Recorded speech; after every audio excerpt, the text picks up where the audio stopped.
And we are live. Guys, I'd like to welcome everybody to the Bassin Magazine podcast. Bassin Magazine is the official magazine of the Weekend Angler. With us tonight, we have a very special guest from Southern Alabama, none other than Dustin Lindsey. Dustin is a bass tournament angler, and also he is a Crusher Lures pro. How are you doing tonight, Dustin? I'm good, man. How are you? I'm doing very good. With us tonight, we also have Brad from Bassin Magazine. How are you doing tonight, Brad? I am good. Excited to talk to Dustin and Crusher Lures and show him what I've got coming out in the next issue of Bassin. So, I'm excited. Boy, I'm excited for that. Always excited to see what's coming out in the next issue of what Brad has in store for us, you know? Yeah. Oh, yeah. Dustin, do you have any signature baits? I don't. I've been trying to talk to Crusher about it, but I'm not that high up there just yet just to get a signature bait. Yeah. But I do have a couple of baits that I really love. The Cliff Crochet spinner bait, the Pawpaw Chartreuse and White. That is one of my favorite baits to throw. And then the Pro Buzz that they have, I'm a real big topwater guy. I love that buzz bait. Yeah. Oh yeah, that buzz bait comes straight out the package, already squeaking and everything. So I mean, it's good to go. Roger can vouch for it. I'm always ordering anywhere from 16 to 17 to 20 buzz baits every time. Every time we get buzz baits in the outdoor dictionary and Bayman at, I go up there and buy them out. I love it. I gotta have a buzz bait. Yeah. So what makes the Crusher Lures buzz bait different than other buzz baits that are available? Well, some of them you got to kind of break in. You got to put them in front of a fan or hold them out the window to break them in, stuff like that, to get that squeal. Sure. The Crushers, they come straight out the box squealing. There's no breaking them in or nothing like that. They're already broke in. So that's one thing I like to throw, because once you get them, a buzz bait, once you get it broke in, that's when you start really catching your fish more. So if you got a buzz bait that you don't have to break in and it's already broken for you, that first cast, as soon as you tie it on, you throw it out there and boom, you'll catch a fish. There's no throwing it out there trying to get the squeal, stuff like that. It's already squealing for you. Man, we already have our first comment. It's from Cajun Rob, who's a huge fan of the show. And Cajun Rob is also a Crusher on the Crusher Lures staff. And he says, hey, Brad. Hey, Rob. Now, Dustin, do you know Cajun Rob? I've heard of him before. I haven't fully met him. There's a lot of guys on the pro staff that I haven't really. Sure. Rob Welsh is from Southern Kentucky. He does a lot. Most of his fishing he does is in Tennessee, but also he gets down to Northern Alabama. Okay. Yeah, if I'm not mistaken, he shared my post about that benefit tournament I'm doing on this weekend. Yes, we're gonna. Is that the one for Sean Button? Sean Button. Yes, sir. Yes, I definitely want to talk about that. Guys, if you don't know, Sean Button's house recently burned down. And they're going to have a I have some information here I'm looking for. They're going to have a benefit tournament for him.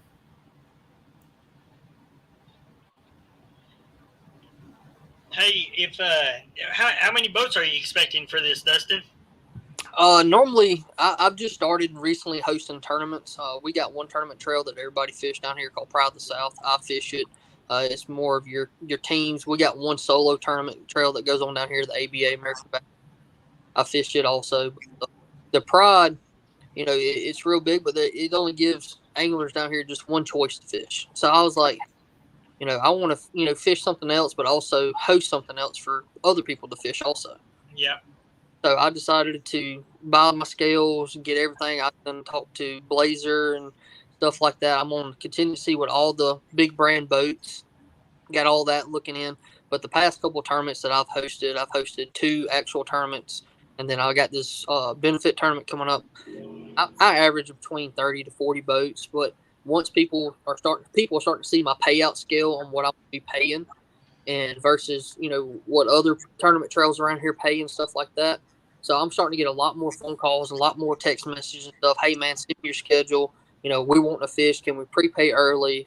All that stuff. So pretty stoked about that. And then at the end of the month, I'm hosting a 2-day tournament. We don't have many 2-day tournaments now.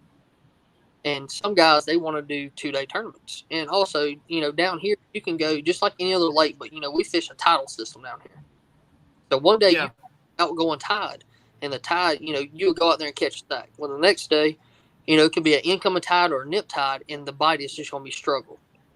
And, to me, you do a 2-day tournament, that lets you know on who's the best of the best down here. Yeah. You have to know how to fish the tidal system on day 2 or vice versa. Correct. So you can go out there on day 1, catch a 16, 15-pound sack, but go out there day 2 and come back to the scale with 4 fish. Yeah. And John Blow, that's in 10th, 11th place, caught a 10 or 11-pound sack, goes out there and busts a 18, 19-pound sack from boot. Yeah. That's just something that you don't see too many of down in my way. Yep. Cajun Rob made another comment. He said, "Thanks for having the benefit tournament." And he's known Sean since middle school. He's a great guy. Oh, yeah, he definitely is. Sean Button, he's a real good guy. I've known him for a couple of years since I started fishing down here on the Tensas. It's where I met him at. And then, he's a real good Christian guy. He believes, his son's in the Marines. I support his son. Thank you for his service.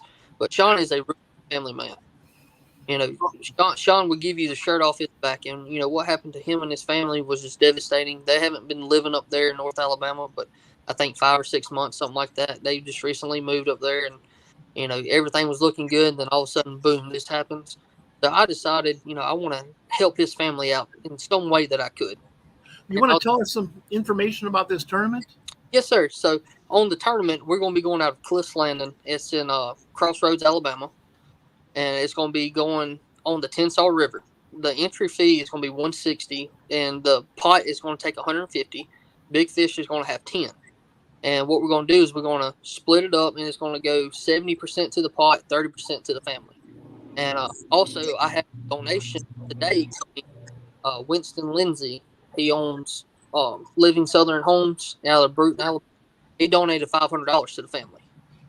He's going to meet me down at the land, cut me a check and everything to give to Sean and his family. That's awesome. Awesome, Dustin. Yeah, that's great, man.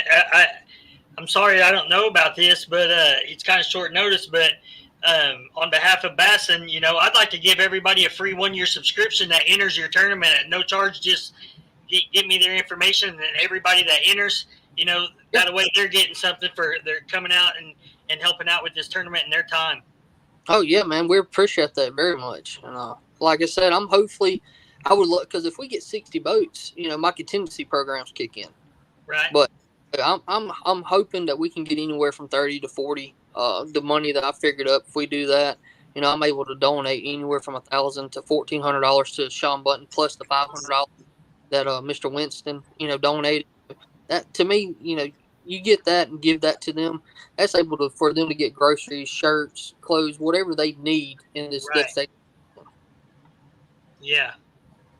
That's quite a blow. I know I saw that on Facebook shortly after it happened, and Rob Welsh and I were talking about this, and Rob mentioned that you were going to be doing a benefit tournament. And, then I got to meet you. Thank you. That's all I had to say. Thank you for reaching out and showing that the fishing industry is here for us. We're a tight-knit group of guys. It's big, but then again, the core members are small. We all know each other. Oh yeah, I don't know you, but just social media would tell a lot about a person. Right. It does. What person that is. Somebody can send you, hey man, this guy. You can go look him up and be like, yeah, I've seen him before. Haven't really spoke to him, but I've seen him fish. Stuff like that. So, social media kind of helps out a lot. When it comes to things like that. Yeah, I wish I could have done something sooner where we could have got it out to the readers. We have a good reader base in that area. Alabama, of course, because of Gunnersville and that sort of stuff. But Louisiana, there's a lot of readers down in that area. And I wish I could have done something a little bit sooner. But man, I'm any way that I can help. I'll do that. Short notice. Yes, sir. I completely understand, and you doing that. I mean, everybody's going to be grateful for it. It's something give back to the guys willing to donate money to help the family out. Yeah. You know, Yeah. They, guys down here, they love fishing, but we also care about each other down this way. Right. Well, I appreciate you doing that. I know that he definitely is going to appreciate it. Anything helps in that kind of situation. So it's just accident and a tragedy, and it sucks, but life goes on, and figure it out, and this will help with that figuring it out part. Most definitely. Like I said, Sean's a great guy, and any way I can help him out, I'm willing to do. And I was, like I said earlier, I was just trying to figure out what I can do to help him out. I was like, hey man, I got tournaments. Your guys are going to come out and fish, whether they're doing a tournament or they just going out fun fishing. Why not throw a little money on the line to have a chance to win some, but also help a family out in need? Yeah. So, what is the body of water in South Alabama that you feel most comfortable on? I like going up to Jordan. That's about midways for me. Lake Jordan, Mitchell's a real fun. Like I like Mitchell over Jordan though. So Lake Mitchell, which for me to go up there, it's about a 2.5, 3 hour drive just for me to get to the closest lake. We have Miller's Ferry, which, like I said, it's about a 2.5 hour drive also.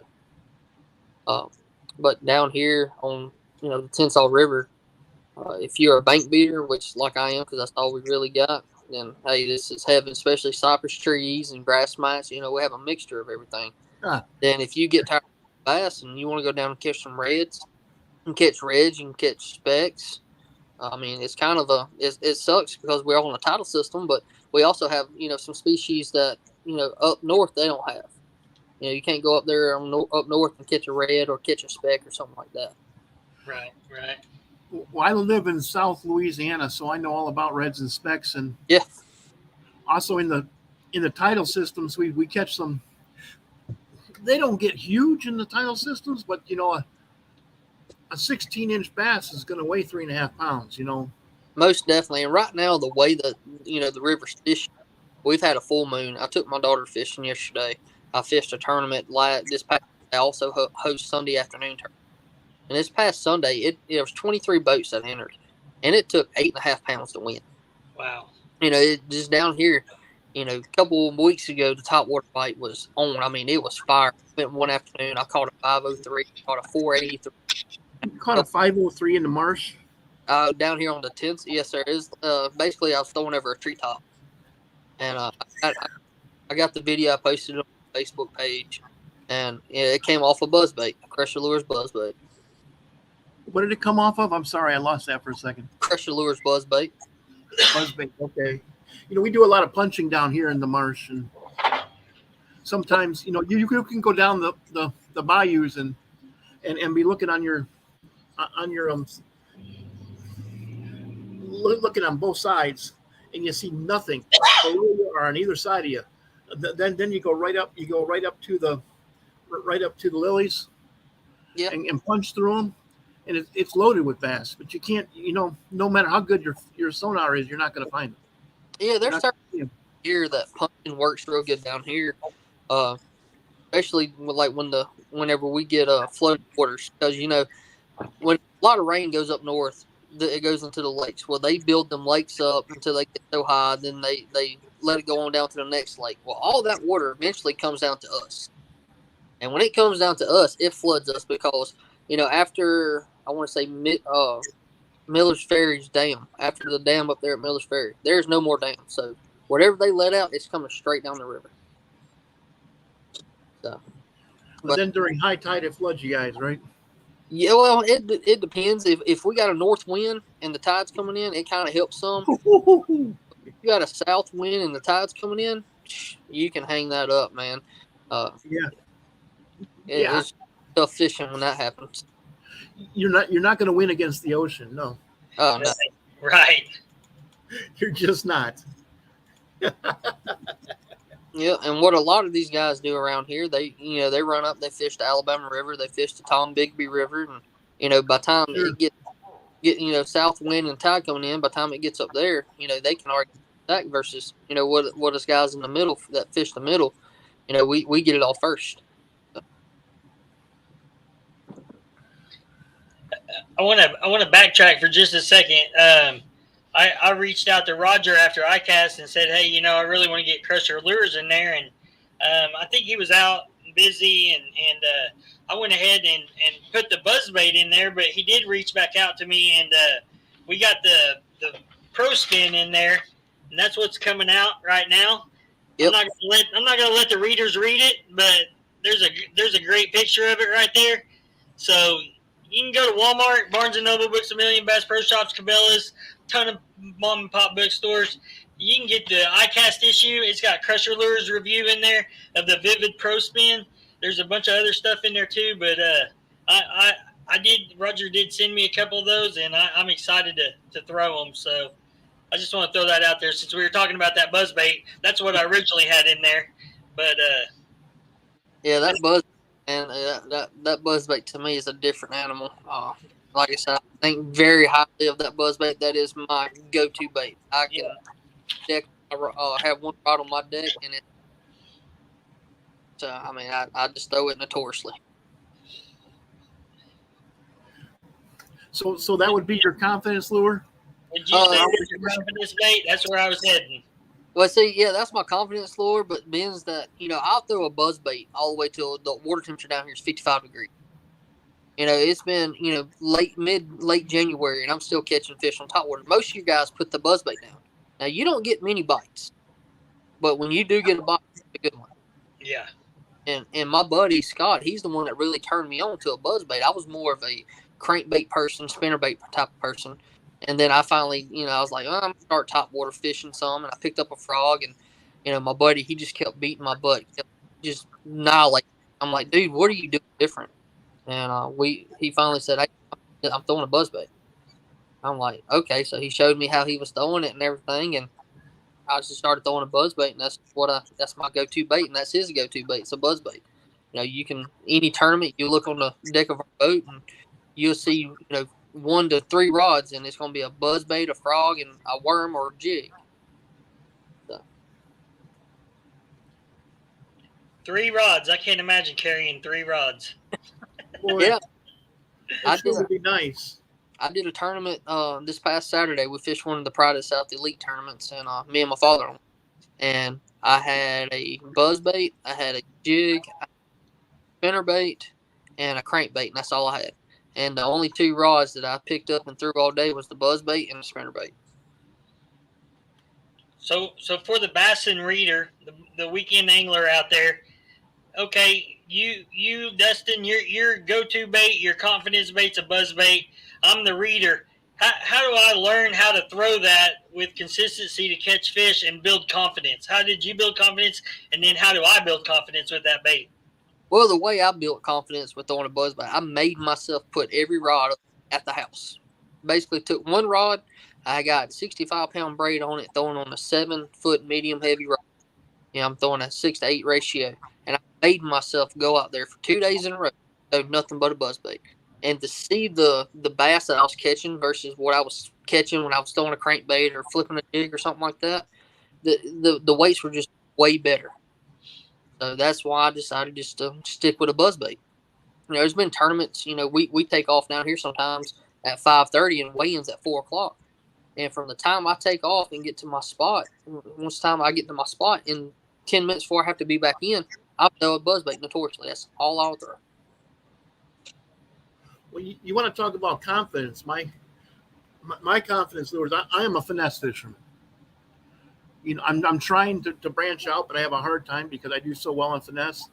Crusher has all kinds of stuff for me, with these shaky head, like with your shaky heads, the Crusher shaker heads, Yep. 1/8, 3/16, and 1/4. Most of the stuff that's available to us bass fishermen is very heavy.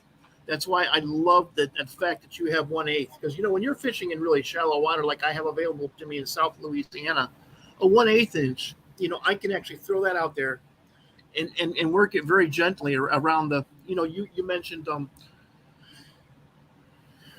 You mentioned cypress trees. Well, that's what I have down here. Correct. And I like working around the cypress knees, and I can have my little rods with 15-pound test mono, and work it around that. Work something small like this. Yeah, most definitely. Especially the way that times are, getting down the way right now with fishing. Sometimes you got to go to a finesse. They won't eat top water. Like I was saying, I took my daughter yesterday. Then I fished a tournament Sunday, and Yeah. one blow up. And I'm sitting here thinking, this is my go-to bait. I got to figure something else out.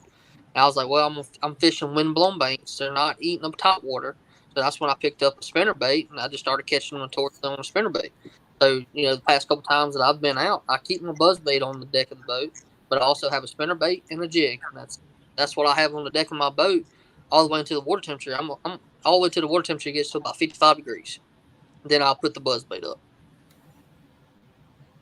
So if you were going to fish, if you were forced to fish finesse, what would you use? I got it right. I got one on right here. Down here, I throw their 3/8 black and blue jigs. That is what I throw down here. I'm more of a natural color, green pumpkin with a little bit of chartreuse in it, and black and blue jigs.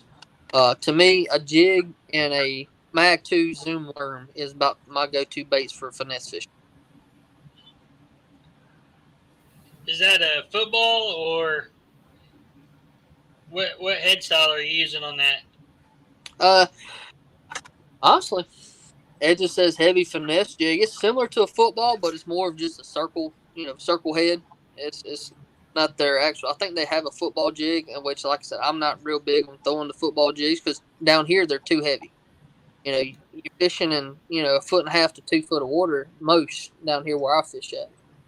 Boy, that does look almost like a round head. Yeah. Yeah, I was trying to find a better. If you go to crusherlures.com, you can get a pretty good picture of them. Yeah. And I think you'd probably like the Okeechobee craw, is what you're sounding. Yeah. The Okeechobee crawl is pretty good down here too. I got a buddy, Trent, that likes to throw it. But like I said, I'm more of a color, green pumpkin, a little bit of chartreuse, black and blue. That's all I need in my boat. So that sounds like the watermelon chartreuse that they have. Yep. Boy, I'm looking through these. They also have a black and blue, like you said you like. Yep. Red bug for the springtime. Phantom brown. My goodness, that looks like a good watermelon red, which is one of my favorite all time. I can't decide. They all look good to me.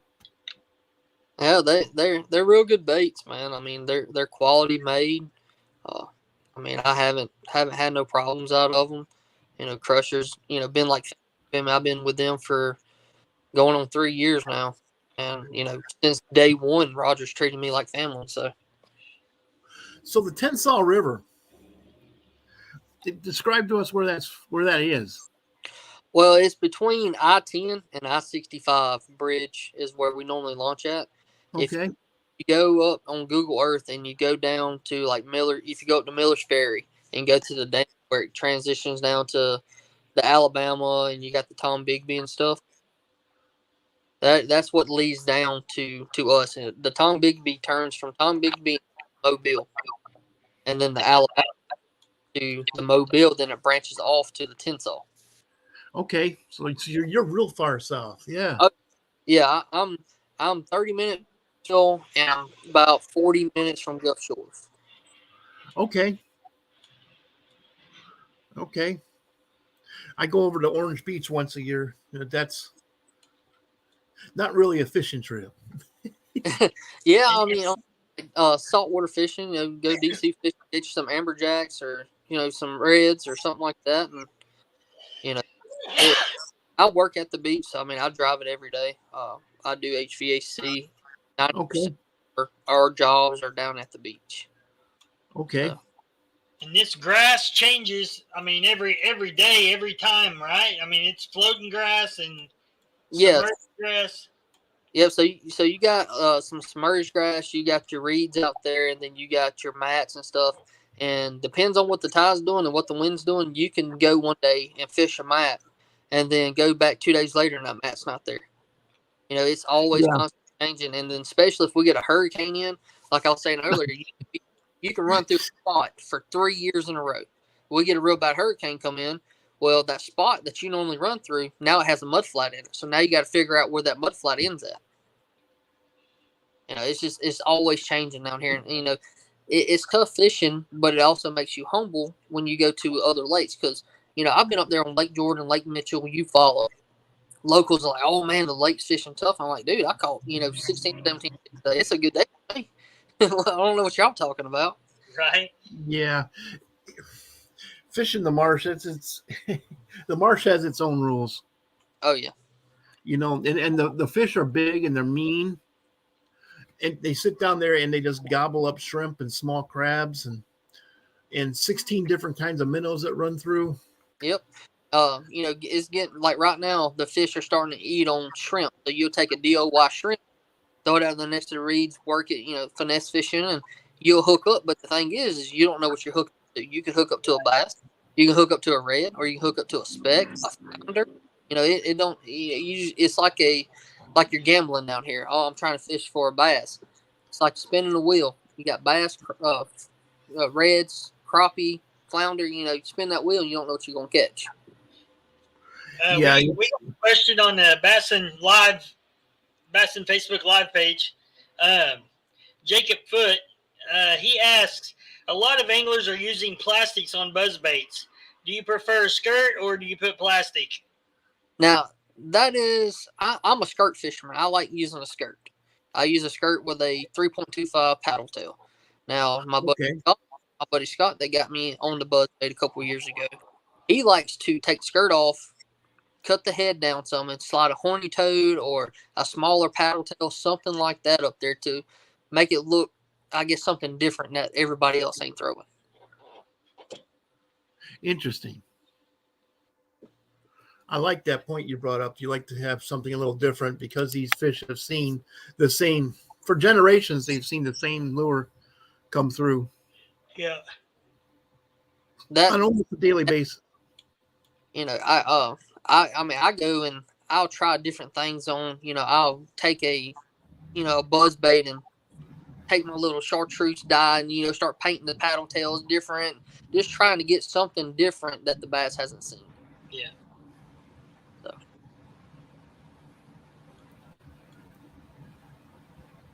So how often do you think you get up to central Alabama to fish where you're not fishing a tidal system? Back last year, I was going up pretty notoriously because I was fishing the ABT trail and I was fishing the BFL. So like every other weekend I was going up and I was fishing lakes and stuff. And this year I decided not to do the ABT. And I'm just going to do the BFL. So when the BFLs kick back off, I'm going to start going back up to the lakes. But, basically when the BFLs and ABT season ends, I'm down here on the 10 section. Do you have any problems transitioning from a tidal system to a more traditional freshwater system? A little bit, but to me, when I go to the lakes, I'm like you. I finesse fish. Sure. I graph. But to me, everybody hates a shaky head and stuff like that. Me, shaky head and a stick, I can go out there and catch a limit, and sometimes you can catch real good fish. Yeah. So that's what I transition to whenever I go up there. And me, I'm a shallow fisherman. I beat the bank. So what I do is if I know I'm going to a lake, I do my research, try to figure out what pockets have shallow in there. I typically try not to go for spots. I try to go for large heads. So I'll figure out which pockets that are shallow and stuff like that, and that's what I try to target. Throwing a small square bill or something like that.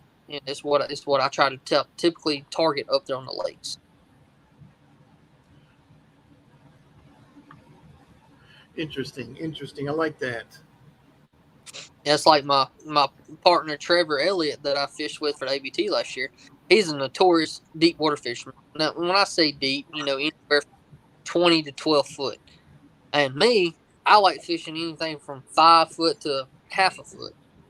And yes, it was just different. Sometimes, we'll have to argue a little bit and say, all right, this is what we're going to do. We're going to fish the bank, for this amount of hours, and then we'll go out there and fish deep. And, we caught some good fish fishing deep, and we caught good fish fishing shallow. but we was also doing, what I'm used to doing and what I feel confident in, and we was doing what he felt confident. It was just a learning experience. I was grateful for that because, down here, I don't really use the graph much. I got a Solix 15 at my console. I got a 12 at my bow with a Garmin Live Scope 10. I got all that stuff, but half the stuff I don't use lake because down here you don't have to use it. You're fishing anywhere from 5 foot to half a foot. That's what it's like where I live too. It's real shallow, and you can tell if there's a long point, you can tell it's there even in the dirty water that we have in southern Louisiana. Oh yeah, that's how it is here. I got 2 comments on Facebook. Somebody named Roger Perkins said, "I found it. Hello, what's up? The article will be awesome. Thanks." So Crusher Lures is on crusherlures.com. He'll have to rewind and go see everything that we talked about. Yeah, Roger, he's been sick the past few days, and he asked me, "Hey man," he said, "we was going to talk about you on the podcast. How about you just talk about it instead of me doing it? I'm not feeling too well." How about you talk about you? I like that. How about you talk about you? Yeah, I've never really done a podcast before, so it'd be something new. I said, heck with us. Send the guy my info. Yeah. Well, Dustin, we're happy to have you on here. Absolutely. Much appreciated. Yes, sir, and it's good to meet both of y'all. You too. I had a question, and I didn't want to interrupt. Now I forgot.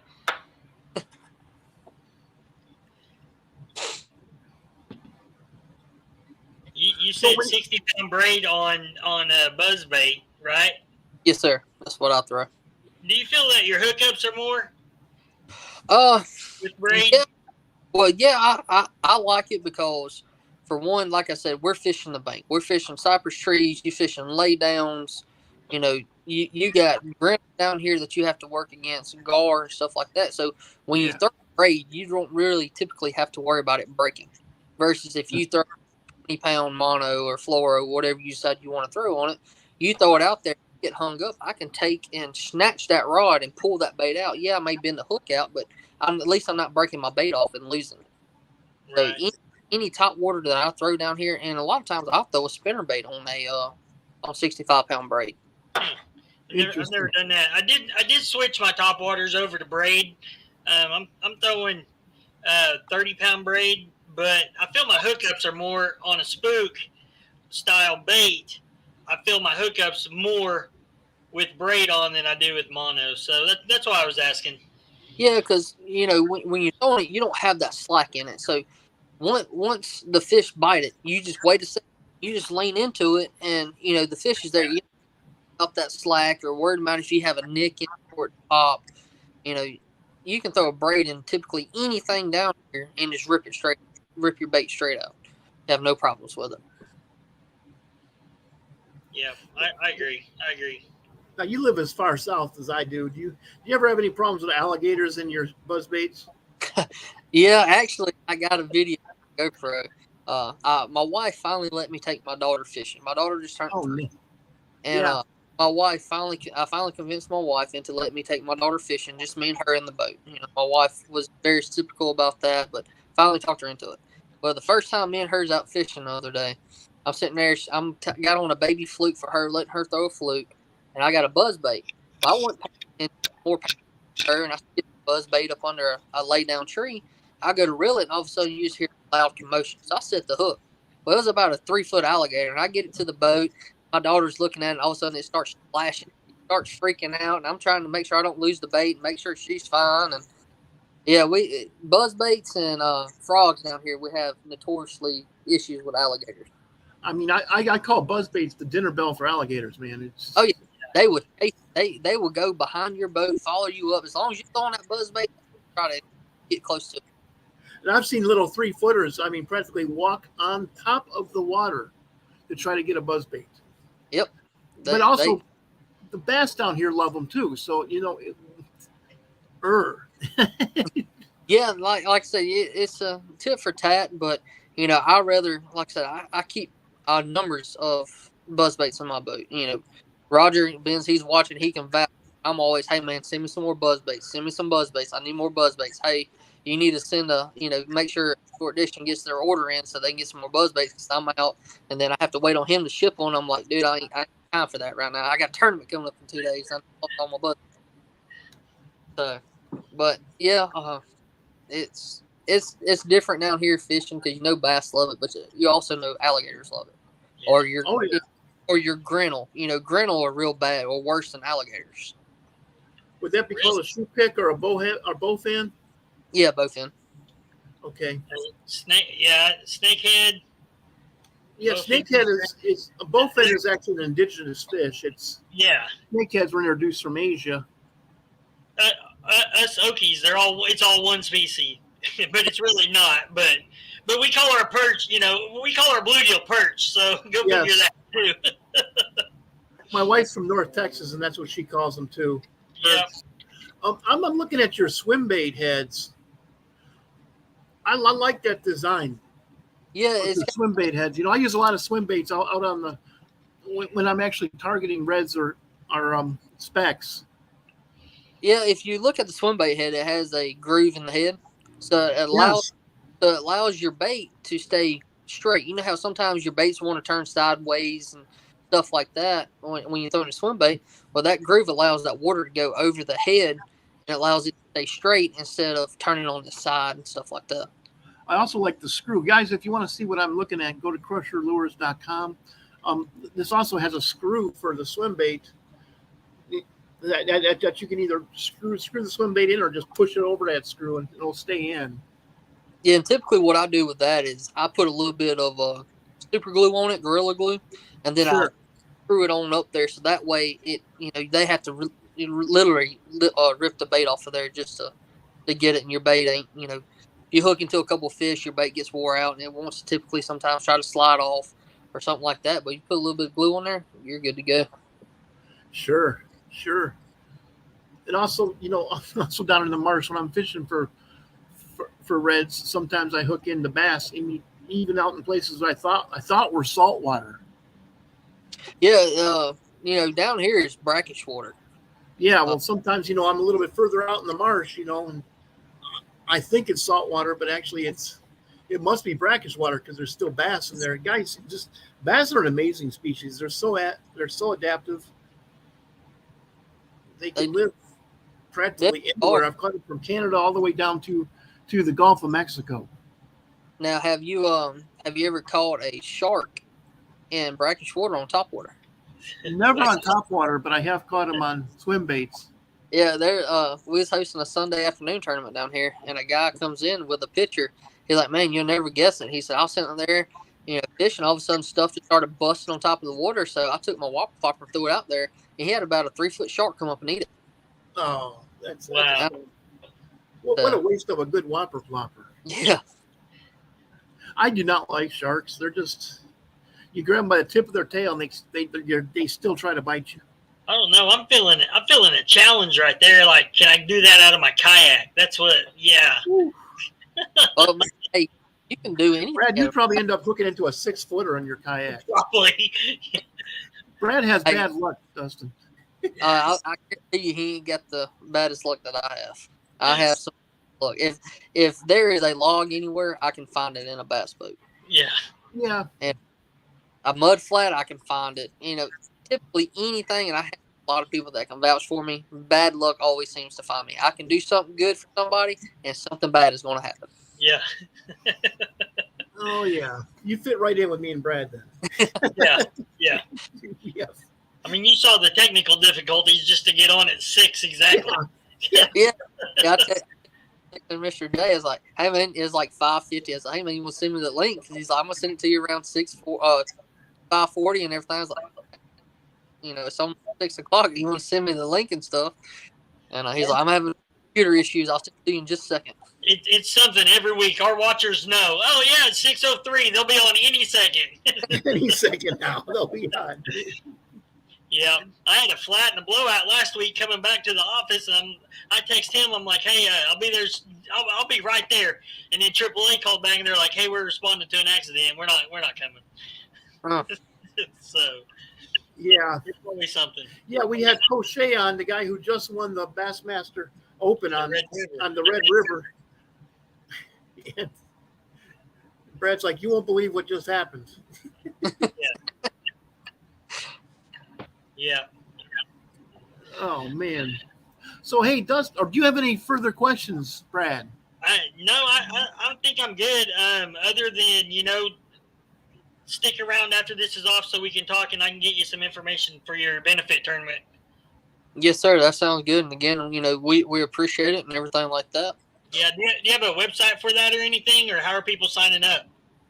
What it is I just post everything. I have a Facebook page called Tall Basket, and I typically just post stuff on there. Anything about the tournament, or I'm just trying to find sponsors for the 2023 season because, like I said, this is my first year kicking off. I'm just trying to basically get our name out there, but also get other companies' name out there to show people, hey, I'm actually trying to build something good. Yeah.